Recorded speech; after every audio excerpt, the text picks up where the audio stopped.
sejam todos muito bem-vindos ao canal AB Espaço. Você já sabe, nós somos um lugar em que a gente conversa sobre os assuntos jurídicos da atualidade, sem qualquer viés político ou ideológico. Hoje estou recebendo com muito prazer o Dr. Carlos Brandão. Ele é mestre em Direito, professor universitário e em pós-graduações, advogado em Direito Civil e Previdenciário e autor de artigos jurídicos. Pessoal, nós vamos falar sobre direito previdenciário. Professor, muito obrigada, viu, por comparecer, por disponibilizar seu tempo, é um prazer. Eu que agradeço, Rayane, obrigado pela oportunidade. Vamos ver se a gente consegue esclarecer umas dúvidas aí. O direito previdenciário, como é aquela área do direito que não é todo advogado que mexe, todo mundo tem uma duvidazinha, todo mundo tem uma insegurança. Então, vamos ver se a gente consegue esclarecer aí para o pessoal. É verdade. Pessoal, então, quando a gente vai conversar sobre esse assunto, eu vou cozinhar para o professor Carlos aqui um arroz à piamontese com um filé. Quem quiser reproduzir, tá tudo na descrição do vídeo, é só acompanhar. Professor, doutor, Carlos, não sei nem como te chamo, né? Carlos, Colega sem de dúvida. trabalho, né, Carlos?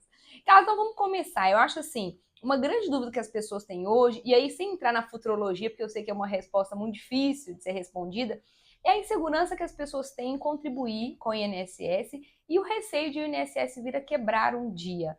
Vale a pena ainda contribuir? O que o doutor pode dizer para o pessoal?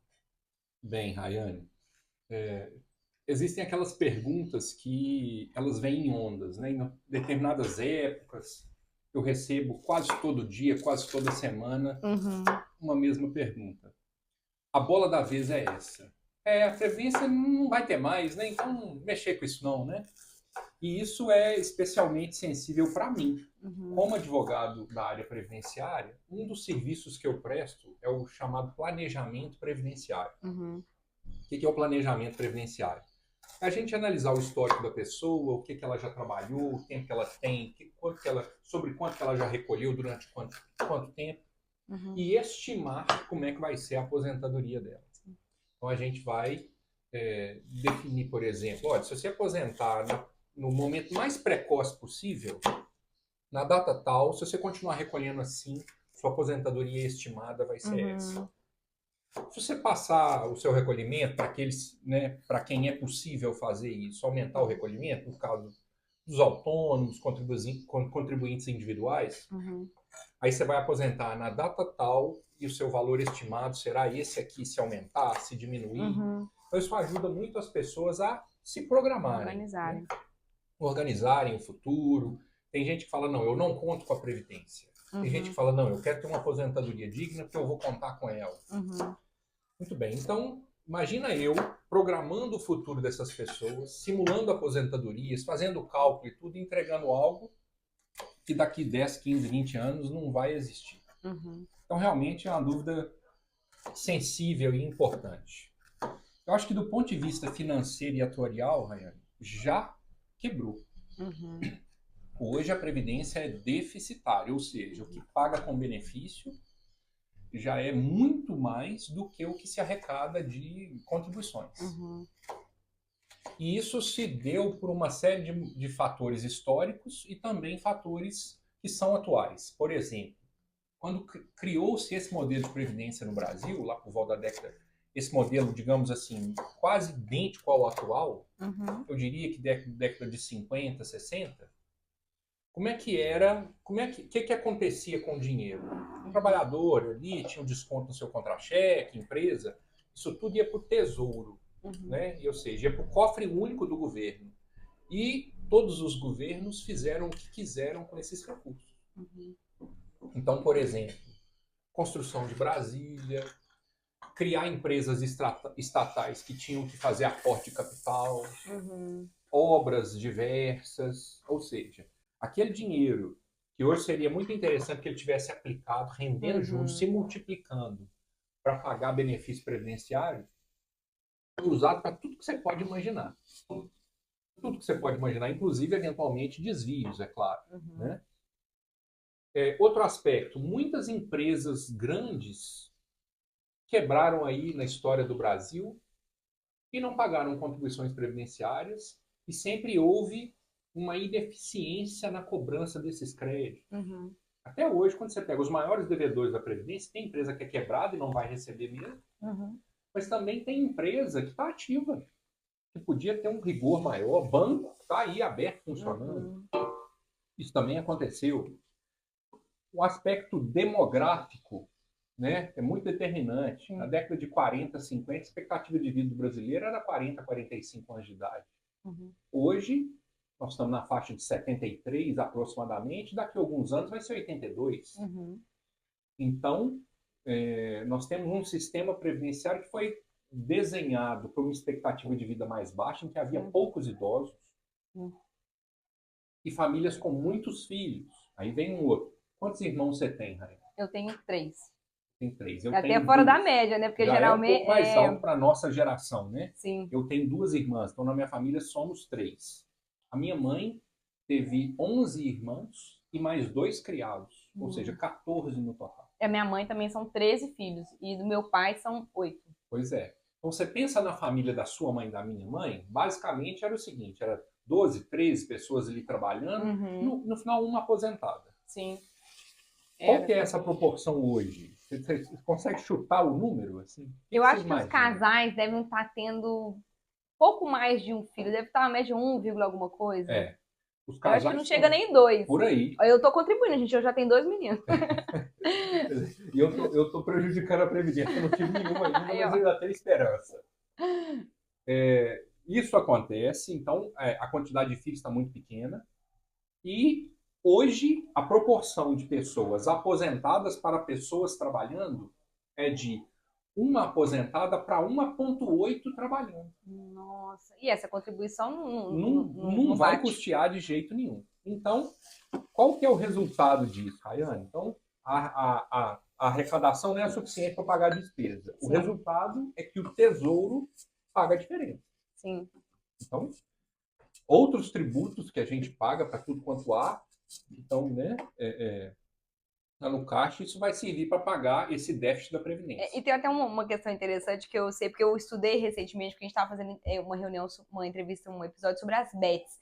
E a Loteria Federal, parte do que é arrecadado vai também para a Previdência Social, e é um dos argumentos para o Estado explorar a Loteria Federal, né? Que isso é importante para custear, enfim. Bem, mas não vamos entrar nesse mérito, né? Mas é uma fonte também, né? É uma fonte, sim. Ao longo dos anos, desde 88, as fontes de custeio, né, de financiamento da Previdência e da Seguridade como um todo, né?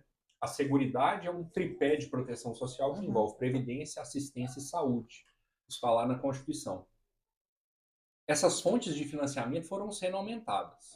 E as loterias são uma delas, mas é insignificante quase. Perto do que precisa, perto né? do que precisa, assim. São bilhões só de déficit. A despesa da Previdência, junto com né, o custo da dívida pública, são essas duas as maiores despesas do Estado brasileiro. É muito dinheiro. E aí a gente fica, né, Rayane, assim, tá. Falou esse monte de coisa feia aí, Carlos. E aí, vale a pena recolher ou não vale a pena recolher? Existe um princípio da Seguridade Social, Rayane, que é o princípio da distributividade. O que é isso? É a ideia de que a Seguridade como um todo, e aí eu diria que principalmente Previdência e Assistência Social, que pagam benefícios em dinheiro para as pessoas, elas servem para distribuir renda. Se a gente vai em cidades pequenas do interior, o INSS normalmente paga no finalzinho do mês ou nos primeiros dias do mês. Quando você chega lá para o dia 23, 24, 25, 26 do mês, a cidade, o comércio não vende. Porque o dinheiro acabou. Porque o dinheiro acabou. Aí quando chega 29 e 30, começa o pagamento do INSS, o comércio da cidade começa a movimentar. Então, pensando nisso, eu vejo uma tendência de extensão do prazo de contribuição, o aumento da idade mínima para postergar o acesso a benefícios. Ou seja, hoje mulher 62, homem 65, segundo a regra definitiva hoje vigente. Tem possibilidade de ter aposentadorias antes para homens que têm mais de 35 anos de contribuição, mulher que tem mais de 30. A tendência é que daqui a pouco a mulher vai ter que ter 62,5, ou 63, ou 64, e o homem aumentar um pouco também. Existe uma tendência que eu vejo de reduzir benefícios. Hoje, É possível uma pessoa receber um valor mais alto de aposentadoria? É raro. Tá? Eu mexo com isso todo dia. Um dos trabalhos que eu presto, dos serviços que eu presto, é requerer benefícios previdenciários administrativamente para as pessoas. Então, eu estou ali, essa questão dos valores médios de benefício é coisa do meu cotidiano. Uhum. A cada 3 aposentadorias que o INSS paga, 2 são de um salário mínimo. Nossa, é bem Mas baixo. essa uma aqui é todos os demais valores até o teto da Previdência, que hoje está 8.100 e alguma coisa. Tá? E assim, eu estou trabalhando em uma aposentadoria que tem perspectiva de ser no teto. Por quê? Porque é um trabalhador que trabalha numa empresa muito grande, que sempre teve uma remuneração acima do teto, e ele já está com 40 e poucos anos de contribuição. E uma idade também na faixa de 64, 65. Esse trabalhador, pelos meus cálculos, ele vai ganhar teto. Esse também é o único caso que eu vi na minha vida. Não é a regra, pelo contrário, é a exceção. Então, eu vejo uma tendência de tirar de onde pode. E tirar do brasileiro pobre, trabalhador, aposentado, não dá. Nenhum governo tem peito para fazer uma coisa dessa. Por exemplo, na reforma da Previdência que foi aprovada em 2019, tentou-se criar benefício abaixo do salário mínimo, pensão por morte, não passou. O Congresso não deixa. Né? Então, eu tenho convicção de que a Previdência não vai acabar. Entendi. Mas vai ficar um pouco mais difícil de conseguir benefício, no sentido de que a idade mínima vai subir, tempo de contribuição mínimo. Hoje já existe uma metodologia de cálculo que fala, olha, o homem só tem que ter 20 anos para ele aposentar se ele tiver 65 de idade. A mulher só tem que ter 15 anos de contribuição para aposentar se ela tiver 62. Mas o valor que vai receber é baixo. Então aí nós temos dois lados da mesma moeda. Se eu falei que a cada 3 benefícios da Previdência, 2 são de salário mínimo, significa dizer que a maior parte do peso, do ônus, dessa fortuna que é a despesa da Previdência, é dos milhões e milhões de segurados brasileiros aposentados ou que recebem o LOAS, o BPC, que ganham só um salário mínimo. Por quê? Porque é muita gente ganhando um salário mínimo. Está na faixa de 38 milhões de benefícios, né, do INSS. E muitos desses, então 2/3 desses ganham um salário mínimo. Então é uma galera ganhando um salário mínimo. O pessoal que recebe mais são as exceções. Mas a tendência é tirar deles. Porque tirar de cá, de quem já ganha um salário mínimo, não dá. Né? Assim, nem o Congresso tende a aprovar esse tipo de situação. E eu acho que isso bota povo na rua. E a única coisa que político teme é povo na rua. Né? Então, a Previdência já está sim quebrada. Ela já é deficitária, já tem alguns anos. E por que isso? Por um monte de motivo, né? Por exemplo, informalidade, que é uma característica do brasileiro. Mais ou menos 40% da mão de obra ativa no Brasil é informal. Então é o prestador de serviço, o pedreiro, o marceneiro, o pintor, que está trabalhando, está tendo a renda dele, às vezes até recebe um benefício, às vezes até recebe um Bolsa Família da vida, e faz ali o bico, vive e não recolhe, e não se preocupa. Né? Uma característica do povo brasileiro é que o povo brasileiro é imprevidente. Ele não pensa que ele pode ter um acidente, uma doença, e que ele tem que estar protegido. Não, ele vai viver, não vai acontecer. Isso é até um aspecto, né? Assim, às vezes as pessoas ficam com medo de não receber uma aposentadoria. Mas às vezes pode acontecer um acidente hoje, né? A importância ali de você contribuir é para um auxílio-doença, um auxílio-invalidez também, né? Exato, você tocou num ponto interessante. Por quê? Eu comentei há pouco do BPC Loas. O BPC Loas não é um benefício previdenciário. Previdenciário é assim, a gente trabalha e contribui para um dia ter direito. O BPC Loas é um benefício da assistência social. Para ele, você pode nunca ter contribuído nem R$1 para a Previdência, nunca ter trabalhado, nunca ter recolhido uma contribuição com carnê, nada. E se você for humilde, idoso, acima de 65 anos de idade, ou com deficiência também muito humilde, é possível que você tenha direito. Então, muitas dessas pessoas, Rainha, que falam assim, estou trabalhando aqui, não preciso recolher não, com 65 eu aposento. Não é aposentadoria, ele está se referindo ao BPC Loas. Ou seja, nós temos um benefício que devia ser a exceção da exceção da exceção, para amparar aquelas pessoas mais humildes, mais necessitadas, ou idosas ou com deficiência, que acaba sendo um substitutivo de uma aposentadoria, que aquela pessoa, durante a vida dela, teve condição de recolher, fazendo um pouquinho de aperto, recolhendo às vezes 5% do salário mínimo, que é possível, recolhendo 11% do salário mínimo, tem também essa alíquota mais reduzida, mas fala, não, com 65 eu aposento. Né? E um dos trabalhos que eu presto é exatamente isso, tem muita gente que recebe luas. É gente que na vida toda trabalhou a vida inteira, mas recolheu pouco. Quando eu vou somar o tempo dele, o senhor de 65 anos de idade tem 5 anos de contribuição. Sim. Se ele for muito humilde, loas. Sim. Ou seja, a gente tem um gasto da Previdência que não teve custeio, que não teve recolhimento de contribuição para amparar aquela despesa ali no futuro. Né? Além disso, temos os benefícios rurais. Como é que é isso? Como o Brasil vem num histórico de muita informalidade, e no campo era muito maior, todo mundo trabalhava ali no campo, vivia e nunca recolhia. Os patrões do campo não assinavam carteira de ninguém, praticamente. Então, o legislador, sensível a esse fato social, falou assim, não, vamos fazer o seguinte, vamos deferir benefícios para determinadas categorias de trabalhadores rurais que a gente sabe que não vai recolher. Se a gente não deferir, a gente vai gerar fome no campo. Sim.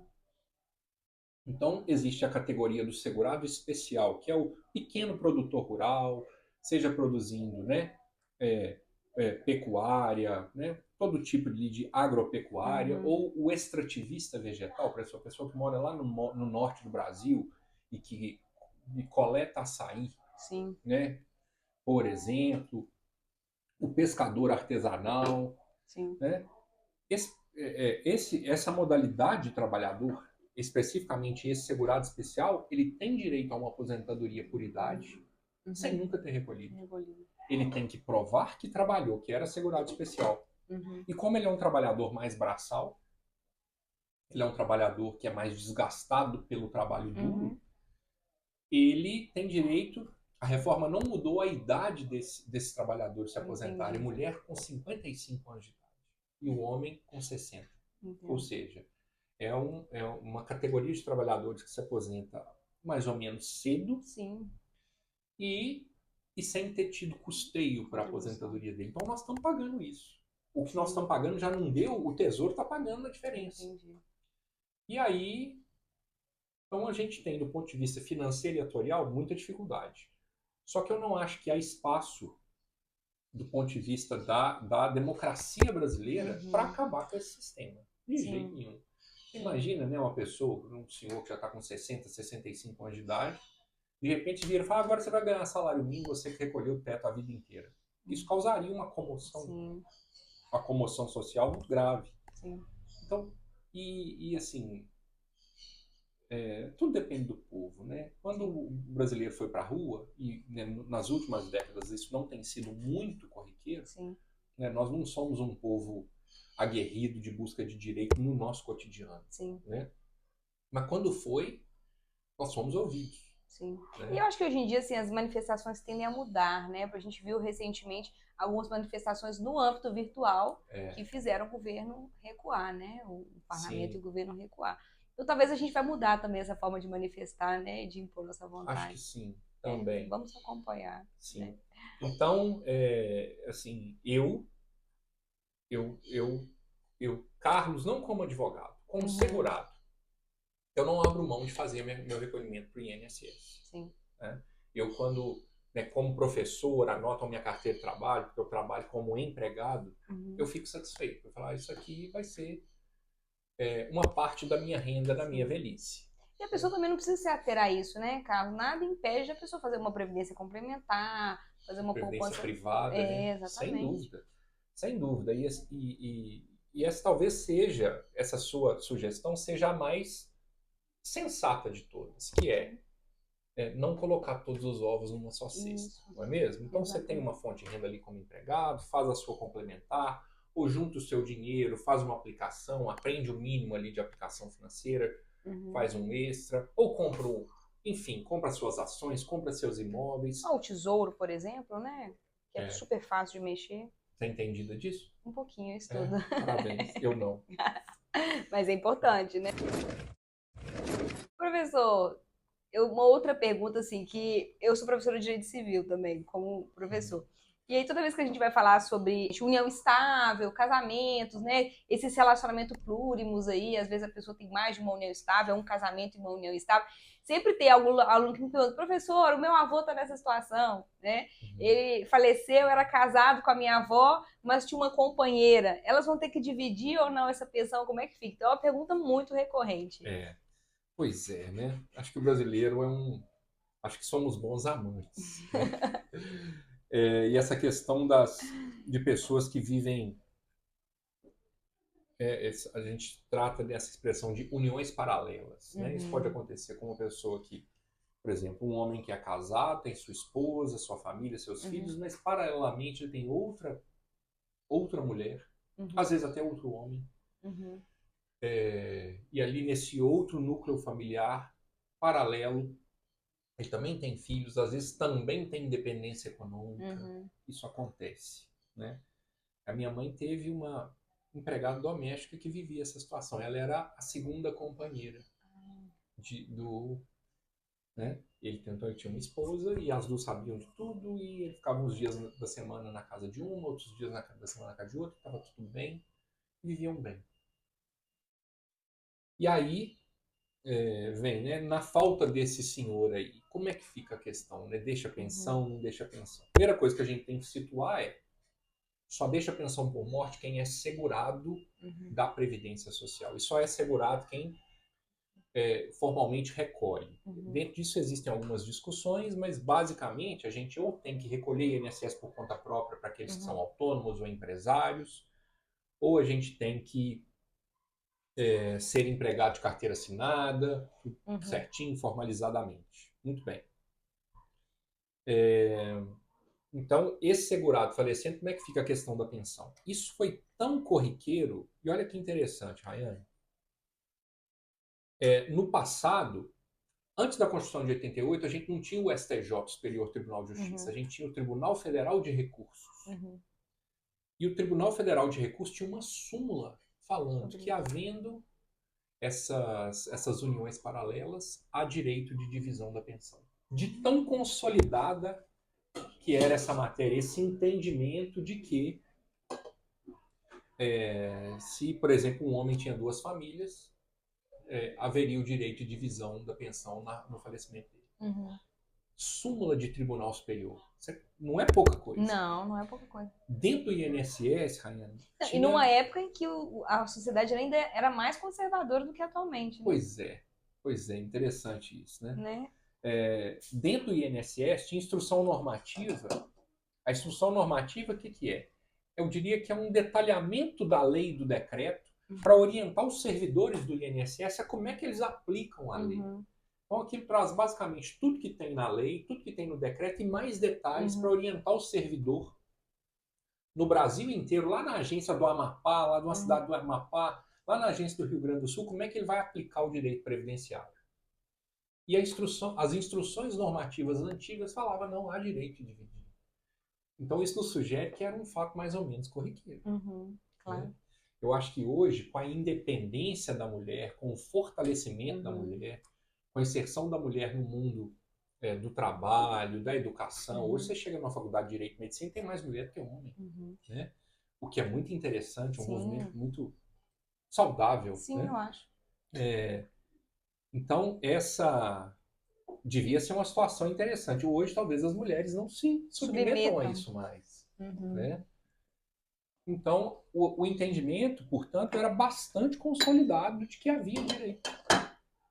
Eis que, daí entra uma questão, Rayane, que é o seguinte. Quando você falou assim, união estável, casamento, o homem é casado e também, ao mesmo tempo, tem uma união. Aí entram institutos lá do direito de família, que é união estável. O que é união estável, né?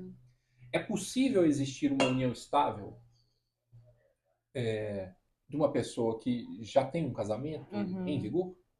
Tecnicamente, no direito de família, não é possível. Essa segunda relação que um homem, por exemplo, já casado tem paralelamente com o seu casamento é chamada lá no direito de família de concubinato. Sim. Mas o fato é que essas situações acontecem. Em 2010, pela segunda vez, o Supremo decidiu um caso que trata disso. E o Supremo decidiu, provavelmente decidindo mais à luz dos princípios de direito de família e não à luz dos princípios de direito previdenciário, que é um âmbito do direito social, lá junto com o direito do trabalho. Sim. O STF decidiu que não havia o direito de divisão da pensão. A pensão seria destinada àquela pessoa titular da primeira união ou do primeiro casamento. O segundo, digamos assim, foi considerado ilegítimo. E aí vem a minha opinião pessoal como previdenciarista, tá, Raina? Eu acho que no direito de família é possível que a gente possa pensar que o direito brasileiro vai fazer uma escolha por uma certa, entre aspas, moralidade. Falando, não, aqui a gente não quer esse negócio de homem com duas mulheres, mulher com dois homens. Pode ser uma escolha. Né? A gente pode permitir, o direito pode permitir ou não o casamento de 3 pessoas. Hoje eles falam do poliamor, né? Sim. Etc.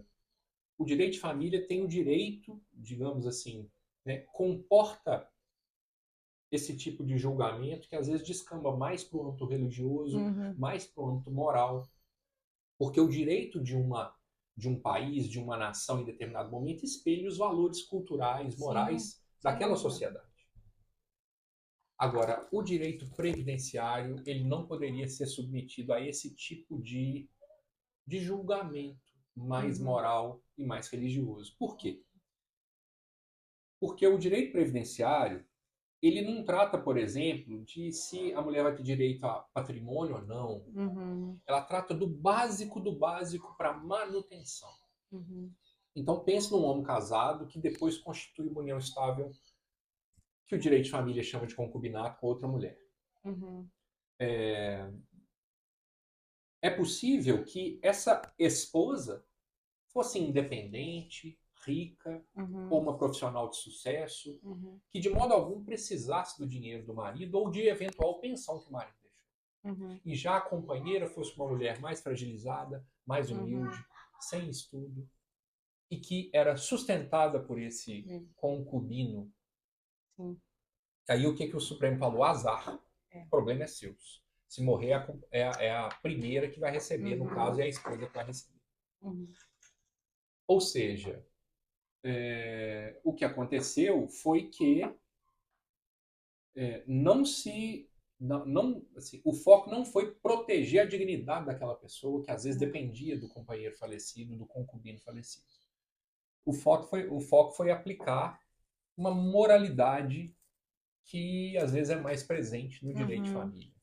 Então eu acho, e assim, todo previdenciarista concorda comigo,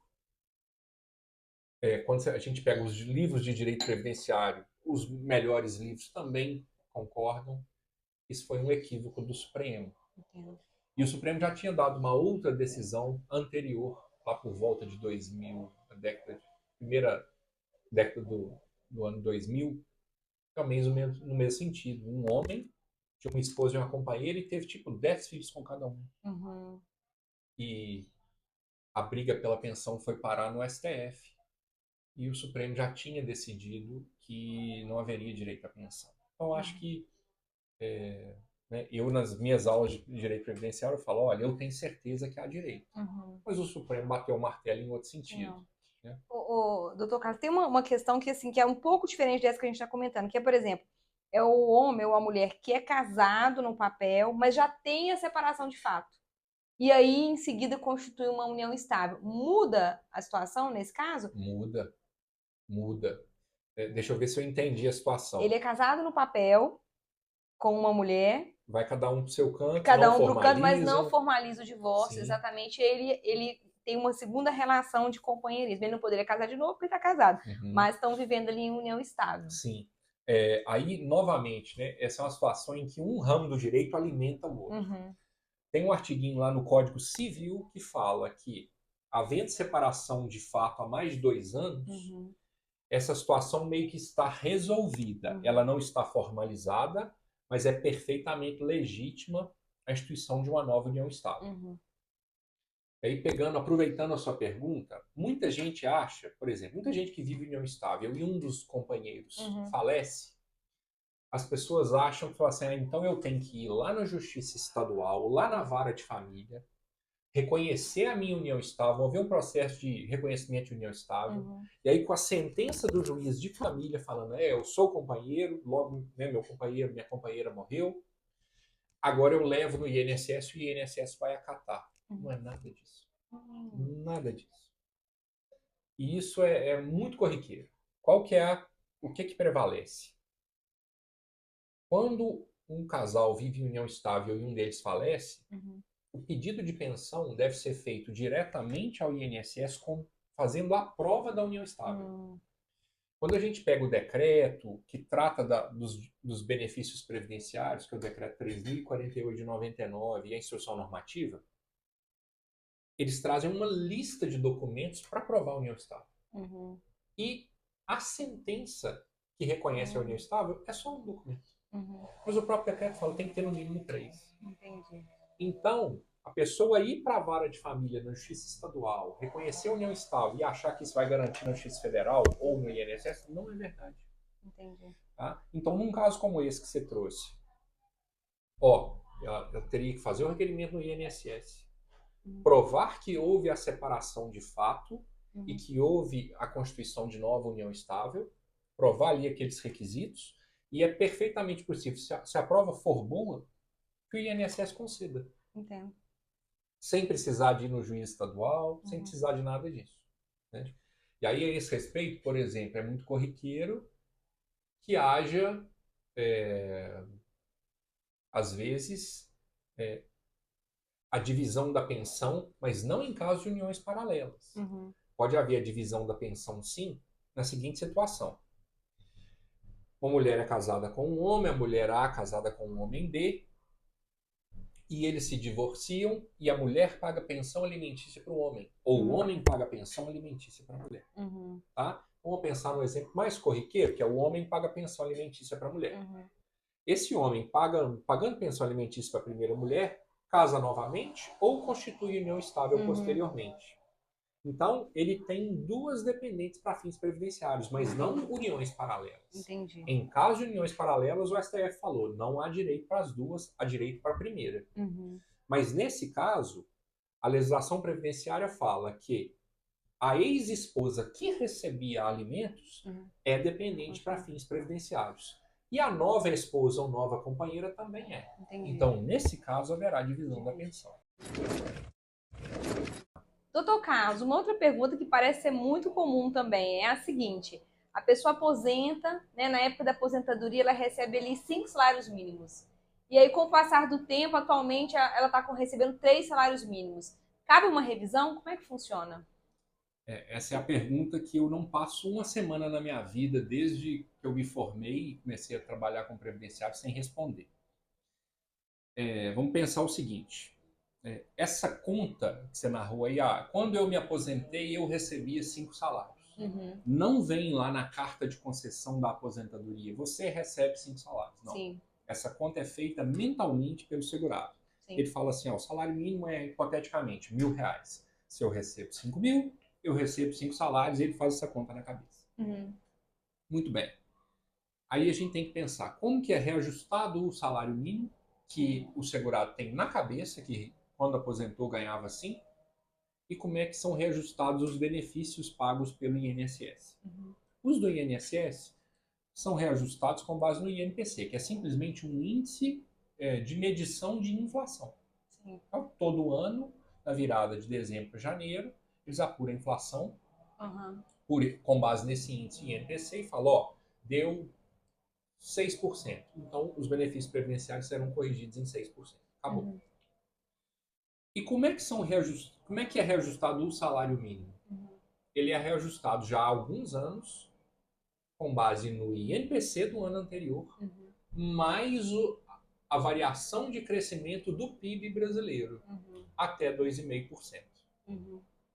Ou seja, As aposentadorias do INSS são aposentadas só com base na inflação em um dos índices que mede a inflação, que tem um montão. Já o salário mínimo, ele é reajustado anualmente com base no mesmo índice da aposentadoria, mais um percentual. Resultado.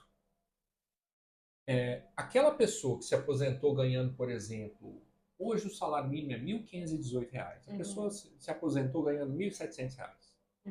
Provavelmente, em no máximo 2 anos, ela já estará ganhando um salário mínimo. Por quê? Porque a aposentadoria dela vai ser reajustada num percentual. Vou dar um exemplo, 5%, e o salário mínimo vai ser 7%. Entendi. No ano que vem, 6%, salário mínimo 8%. Pronto. O salário mínimo subiu mais e alcançou a aposentadoria. Entendi. E essa mesma lógica, ela se aplica também para a pessoa que se aposentou ganhando R$ 5.000. Vai aplicar o reajuste do INPC, vai 6%. Então é R$ 5.000 vezes 6%. Vai aumentar lá X. Mas o salário mínimo que estava em 1.000 e alguma coisa, vai ser reajustado em 8, em 9. Sim. E aí todo ano vai ter. Aqui sobe só um pouquinho, aqui sobe um pouquinho mais. Só um pouquinho mais. Só um pouquinho mais. Dali a pouco o salário mínimo vai alcançando os benefícios. É por isso, Rayane, que eu sempre oriento. Quando eu vejo uma pessoa que pode escolher sobre o quanto recolher, tá? Por exemplo, um empresário, que ele pode ter uma retirada pro labore de um salário mínimo, que é o mínimo, ou pode ter uma retirada pro labore do teto da Previdência, 8.154, salvo engano, agora. Quando eu vejo alguém recolhendo por conta própria sobre um valor ligeiramente superior ao mínimo, eu digo, quase é uma regra que eu diria que 100% dos casos ela ser lavada. Pode parar. Se você ou você paga mínimo, ou você paga um valor relevantemente superior ao mínimo. Logo acima no mínimo, não faça isso. Porque se você tiver uma aposentadoria concedida com base na sua média ligeiramente acima do mínimo, o mínimo vai te alcançar rapidamente. Então economize esse dinheiro, aplique em outra coisa, porque pagar pouco acima do mínimo e aposentar pouco acima do mínimo, o mínimo vai te alcançar rapidinho. Professor, uma pergunta também que eu acho que é muito comum, né? Sou viúva, recebo uma pensão por morte, mas quero me casar novamente. Vou perder a pensão? Pois é. Eu falei antes que o brasileiro é bom amante, né? Eu vejo aí um pessoal que fica viúvo, menos de um ano depois já está casando de novo. Minha mãe brinca, viúva é quem morre. Pois é. O que acontece? Existem no Brasil diferentes regimes de previdência. Por exemplo, um policial militar ele é vinculado ao regime próprio de previdência dos servidores militares. Sim.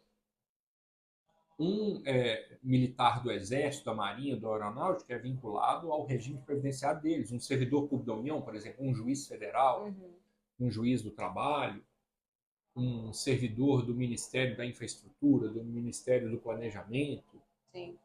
São servidores, eles não são vinculados ao regime geral de previdência, e sim ao regime próprio dos servidores da União e ao o regime dos estados e dos municípios.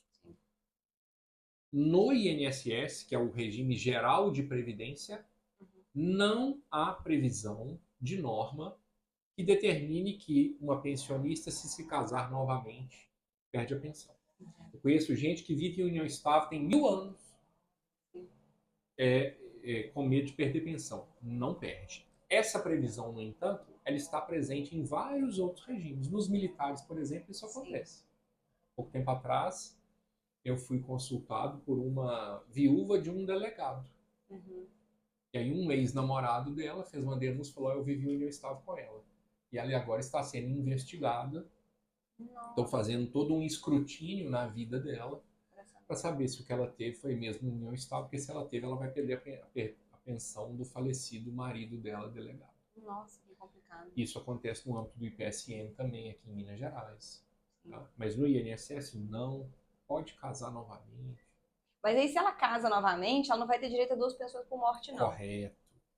Exatamente. Se ela casa novamente e ao segundo falecimento, primeiro, atenção, foge dessa mulher. Tá? Ela é pé frio, né? Pé frio, a viúva negra que a gente brinca, né? Segundo, ela vai poder escolher, em caso do falecimento do segundo marido ou companheiro, qual é a pensão mais vantajosa e vai ficar com a mais vantajosa. Mas não, ela não pode acumular pensões. No entanto, olha que interessante. No INSS não é possível acumular pensão por morte de cônjuge ou companheiro. Tá? Então, vai acontecer isso que eu te falei. A mulher teve um primeiro marido, morreu, recebe pensão. Casou a segunda vez. Segundo marido morreu também. Ela vê que pensão é mais vantajosa. Se a segunda for mais vantajosa, pode pedir, vai cortar a primeira com essa segunda. Mas é possível uma mesma pessoa receber duas pensões, sim. Por exemplo, imagine que uma mulher casou, o marido morreu e deixou para ela uma pensão de um salário mínimo.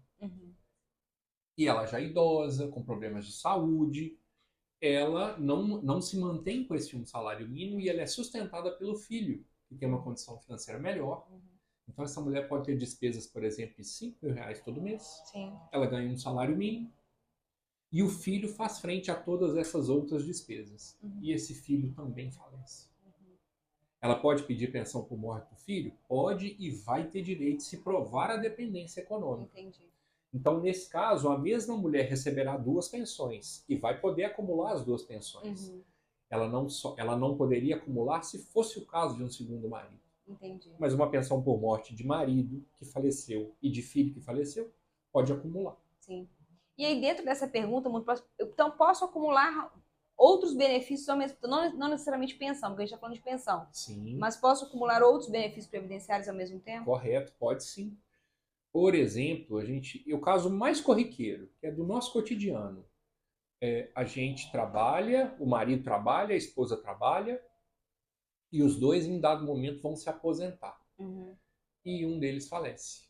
Então, por exemplo, essa viúva sobrevivente, ela vai poder receber a aposentadoria dela e também receber a pensão pelo falecimento do marido. Mas aí, com a reforma da Previdência, surgiu uma regra especial que trata dessa acumulação lícita de benefícios.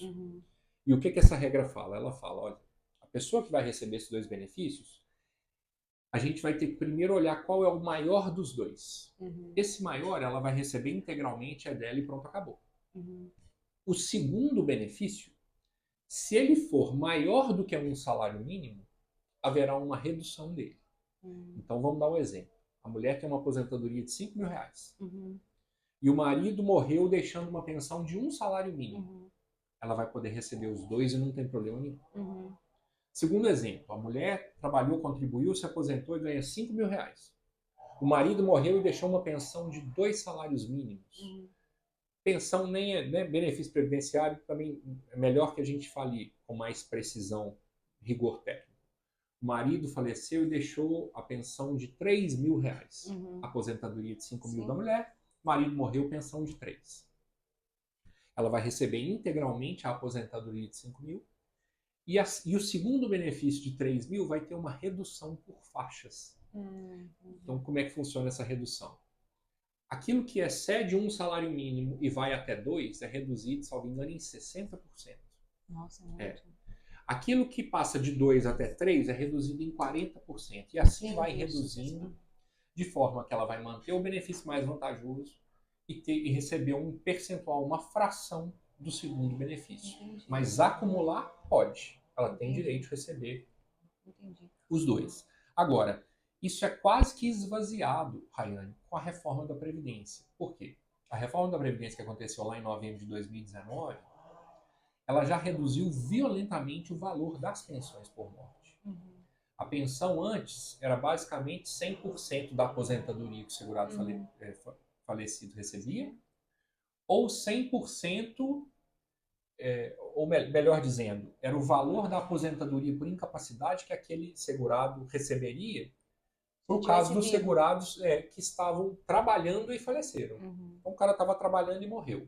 Calculava-se ali o valor da aposentadoria por invalidez dele, hoje chama aposentadoria por incapacidade permanente, e esse seria o valor da pensão. Veio a reforma da Previdência e falou, não, a pensão é 50% dessas rendas que eu acabei de dizer, mais 10% por dependente. Então, se eu morri e deixei só a minha viúva, ela vai receber 60% da minha aposentadoria se eu já fosse aposentado, por exemplo. Então, a própria pensão já teve uma redução violenta com a reforma da Previdência. Então, quando a gente pensa em aposentadoria e pensão, a gente já pensa numa aposentadoria e pensão com uma pensão já muito reduzida. Sim. E ainda com a previsão de caso de recebimento concomitante dos dois benefícios, acumulação, mais redução ainda. Entendo. Então, a gente vê essa postura do legislador de reduzir benefícios. E voltando lá àquela primeira pergunta, você acha que a Previdência vale a pena continuar investindo? A tendência é redução de valor de benefícios, mas a Previdência vai continuar existindo. Doutor Carlos, já para a gente ir para a reta final, tem alguma informação bem relevante, bem interessante que o doutor gostaria de compartilhar?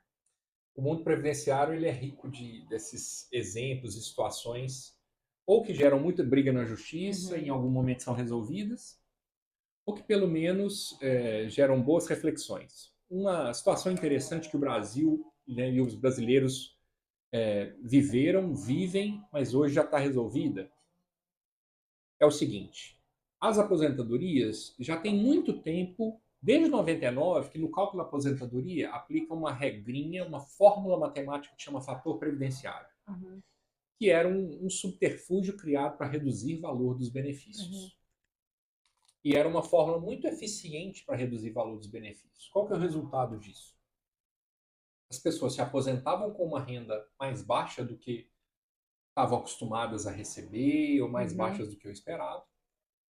E aí elas tendiam a continuar trabalhando e continuar recolhendo. E aí vem um primeiro questionamento interessante. Se eu já sou aposentado e continuo trabalhando como empregado, eu tenho que ter o desconto de INSS na minha folha, no meu contra-cheque, como acontece antes da aposentadoria? E a resposta é sim. Por que isso acontece? E esse é exatamente um dos problemas da Previdência brasileira. O sistema previdenciário brasileiro, ele é um sistema que funciona com a seguinte lógica e metodologia. Uma geração que está trabalhando agora, trabalhando e contribuindo, ela vai pagar as aposentadorias da geração anterior, que hoje está aposentada e, em tese, não está trabalhando mais. Só que isso se dá de forma generalizada. Né? É um modelo de previdência em que toda uma geração custeia os benefícios de toda a geração anterior. Sim. Esse modelo é diferente do modelo de capitalização que, por exemplo, um plano de previdência privada aplica. Sim. O plano de previdência privada funciona como? Eu, Carlos, você, Rayane, vai lá e fala, ó, eu quero recolher, eu quero pagar X reais todo mês e eu quero começar com um aporte de Y para eu ter uma renda quando eu tiver a idade tal. E aquele seu dinheiro que você vai aportando, que você pode fazer aportes ali eventuais, ele será aplicado pelo fundo de previdência privada. Esse dinheiro, se Deus quiser, será multiplicado. E você vai receber o seu dinheiro lá na frente, ou de uma bolada só, de uma vez só, ou como parcelas. A Previdência brasileira não é assim. Pensa comigo, Rayane. Pode acontecer de uma pessoa com 18 anos de idade arruma o seu primeiro emprego. No primeiro dia de trabalho, anota a carteira dele de manhã cedo. No primeiro dia de trabalho, cai um ar-condicionado da empresa na cabeça dele. E essa pessoa fica totalmente e definitivamente incapacitada para o trabalho. Ele vai ter direito de receber uma aposentadoria por incapacidade. Ela não vai ser alta, porque a regra de cálculo dela já dá uma paulada nesse trabalhador. Mas ele não fez um recolhimento sequer na vida dele. E ele pode receber essa aposentadoria por incapacidade permanente por 80 anos. Isso onera muito o sistema do ponto de vista financeiro. E pode acontecer o oposto. Pode acontecer de um homem solteiro que trabalhou dos 18 até os 65, 70 anos de idade. Falou, agora finalmente eu vou curtir minha vida. Ele não deixou esposa, ele não tem filhos. agora eu vou me aposentar e vou ficar viajando pelo mundo. No dia de aposentar, ele cai um piano na cabeça dele e ele morre. Ele não vai deixar pensão por morte, ele não recebeu uma aposentadoria sequer, ele não vai deixar pensão nem para filha, nem para esposa, nem para ninguém. Ou seja, ele custeou o sistema durante longas décadas, às vezes 50, 60 décadas, e não vai tirar um real sequer do sistema. Sim. Ou seja, o sistema brasileiro é desse jeito. É dessa forma. O dinheiro vai todo para um fundo e desse fundo sai para pagar todo mundo. Sim. Então, é possível que haja determinadas situações de distorções. E quando uma pessoa que já trabalha e trabalhou e se aposentou e continua recolhendo, o dinheiro que ele está recolhendo vai para pagar a aposentadoria da mãe dele, da avó dele, da minha mãe, da sua mãe, que já é aposentada. E é assim que funciona. Tá? Então, tem que continuar recolhendo, é da natureza do sistema jurídico brasileiro. Tá? E aí vem a questão da desaposentação, que é, ok, eu me aposentei e trabalhei mais 8 anos, recolhendo alto às vezes, porque já está na fase mais produtiva dele. No auge da carreira. No auge da carreira. E aí, eu tenho direito de melhorar a minha aposentadoria porque recolhi durante esses 8 anos? Muita gente entrou na justiça e ganhou. Eu entrei com ações na justiça e ganhei liminar, meu cliente começou a receber mais alto. E isso se chama desaposentação. E em 2014 o STF julgou de forma definitiva a matéria e falou não há direito. O INSS aplicou determinadas regrinhas que estão lá na lei, no decreto, que fala assim, a aposentadoria é irreversível. Uma vez que uma pessoa se aposenta e recebe a aposentadoria, não tem como mais esse tempo posterior melhorar essa aposentadoria. Não existe esse direito. Então chega até ser um incentivo para a pejotização. Porque a pessoa pode optar, então não quero ser carteira assinada, quero ser PJ, e aí o que você pagaria de INSS eu recebo aqui como meu salário. Exato, né? Porque a pejotização ela permite uma economia de recursos a título de contribuição previdenciária. Sim. E a gente está com uma questão meio nebulosa sobre pejotização no STF, né? Tem até um episódio aqui sobre isso. Pois é. Tem. Então, sim, é verdade. Isso talvez incentivaria o trabalho informal, incentivaria a pejotização. Né? Quando esse trabalhador está numa empresa grande, aí não tem fuga. Ou ele continua na empresa, ou ele vai continuar trabalhando, vai ter que sair dessa empresa. Mas nesses casos, nessas outras situações, sim. Doutor Carlos, tem algum caso interessante? O pessoal adora assistir caso. Bem, contar um caso interessante. Eu acabei de dizer há pouco que o STF entendeu que quando uma pessoa recebe um benefício, esse benefício é irrenunciável e ele não pode ser alterado e nem pode se abrir mão dele. Né? Tem até um princípio que é a irrenunciabilidade dos direitos previdenciários. Então, olha que situação interessante. Antes de receber uma aposentadoria que foi concedida, a pessoa pode escolher não receber. Isso é bastante corriqueiro. Eu vou lá, peço minha aposentadoria no INSS, ou contrato um bom advogado para pedir para mim, para ver se eu consigo uma aposentadoria melhor. E quando vem o valor, eu falo, nossa, eu tinha expectativa de ser mais, e aí a gente verifica que realmente não tem. O possível é aquele valor e fala, então eu não quero.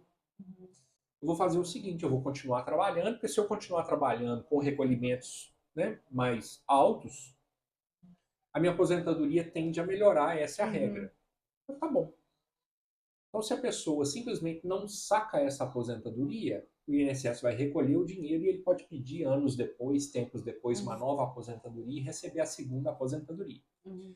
Se ele, no entanto, vai ao banco e saca a aposentadoria, significa que ele aceitou.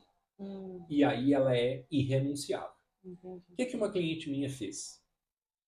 Era no primeiro dia da pandemia. E ela pediu aposentadoria. E a carta de concessão não chegava. E aí ela tentando acessar lá a plataforma Meu INSS não conseguia, a senha travou. E a carta não chegava. E ela falando, olha, a partir de depois da manhã vai fechar tudo, vai fechar banco.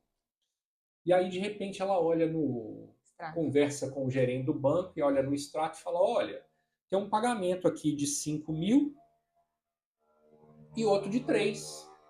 Aí ela pensa, bem, já que eu estava ganhando 6 mil trabalhando, certamente os 5 mil são a minha aposentadoria. Uhum.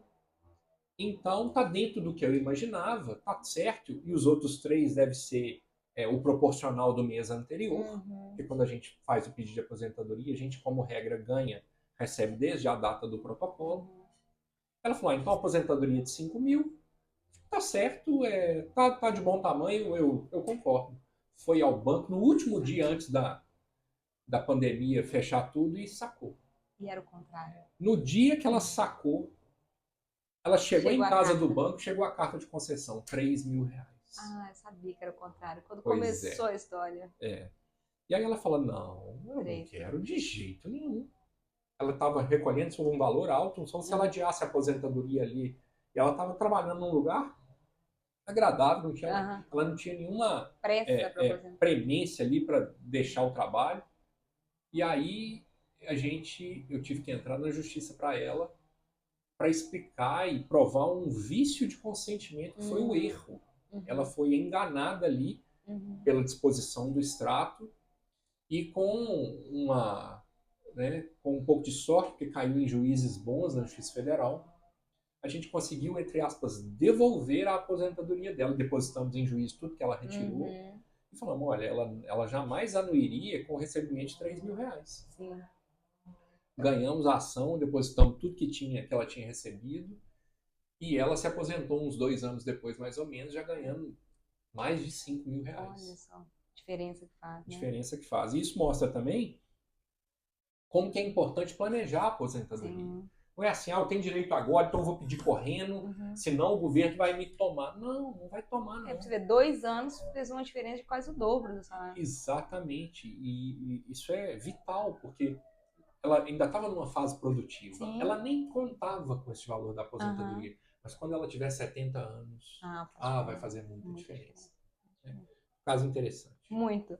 Doutor Carlos, então te agradeço. Já vou servir, o nosso papá já está pronto. Queria que você olhasse para as câmeras, deixasse o seu recado, onde o pessoal pode te seguir, pode te acompanhar, tirar dúvidas eventualmente. Fica à vontade. Obrigado, Rayane. Espero que vocês tenham aí curtido, gostado desses esclarecimentos, né? A gente tentou falar sobre questões que são muito cotidianas, que toda semana, às vezes até todo dia eu recebo de cliente. Se quiserem me acompanhar aí nas redes sociais, o Instagram é @CBI de Carlos Brandão e o Defonso, ADV, @CBIADV.